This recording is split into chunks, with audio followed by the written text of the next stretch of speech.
Assalamualaikum everyone! How are you? Prituhin ko tong diles at ang ulam namin ay igigisa ko siya sa kamatis.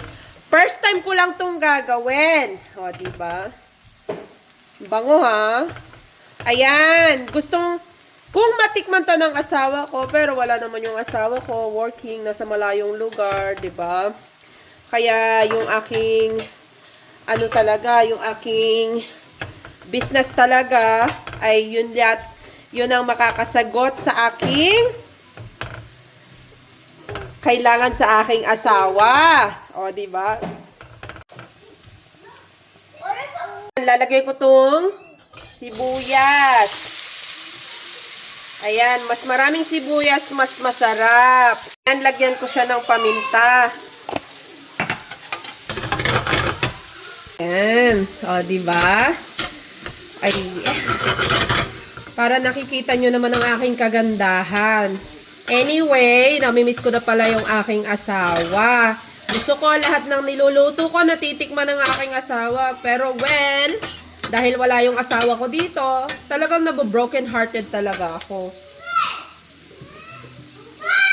Lagay na natin tong kamatis. Oh. Tingnan nyo.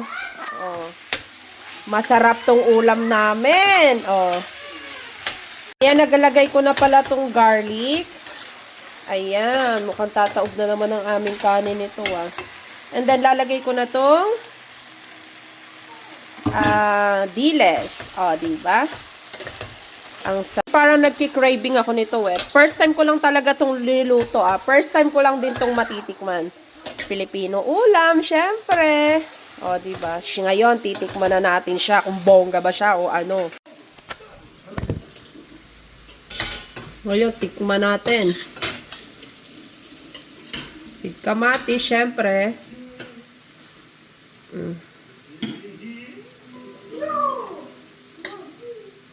Ayan. Oh. Bismillah.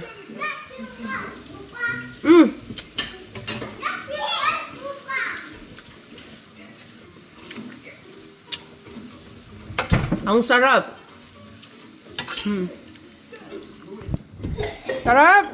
Lagay ako ng salted butter para maganda yung lasa niya talaga. Pero okay na yung lasa niya, ha?